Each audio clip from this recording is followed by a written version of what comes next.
Hi, my name's Hugh Williams. I'm a professor at the Melbourne Business School. I'm a tech advisor and investor, and I'm also the founder and CEO of CS in Schools, a philanthropic initiative that's aimed at teaching kids how to code in secondary school.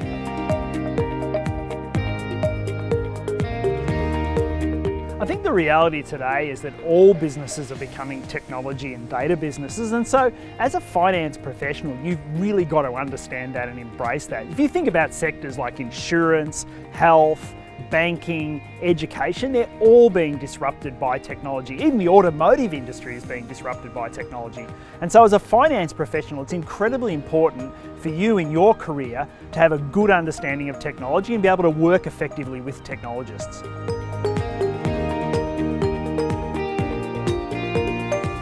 I've been lucky enough in my career to work with some incredible finance professionals, and I think the best of the best are sort of analysts at heart.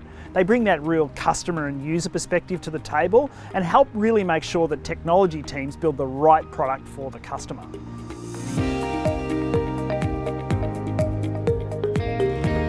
The best lesson I've learned in my career is to always set goals and metrics that are focused on the user or the customer.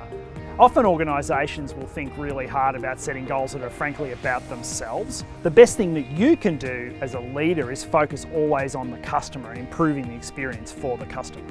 The best career advice I've ever received was from Joh Donahue, who's now the CEO of Nike.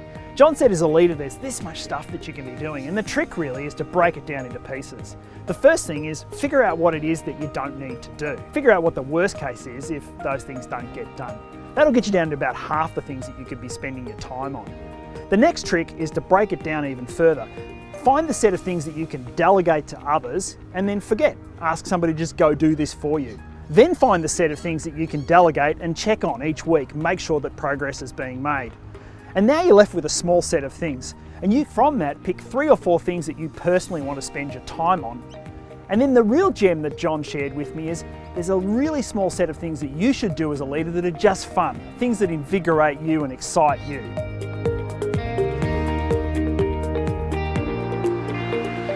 I love the variety of what I do. At one end, I get the opportunity to do some philanthropy. I'm on the board of the State Library Victoria, and I'm lucky enough to be a professor at the Melbourne Business School.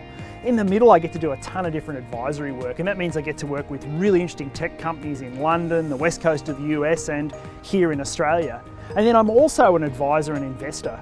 I get to work with Rampersand, which is a small local venture capital firm. I also work with BGH Capital, a big private equity firm, and I make a lot of my own personal investments. And so what I really get enjoyment from is that breadth of being able to have a lot of different experiences in a lot of different places.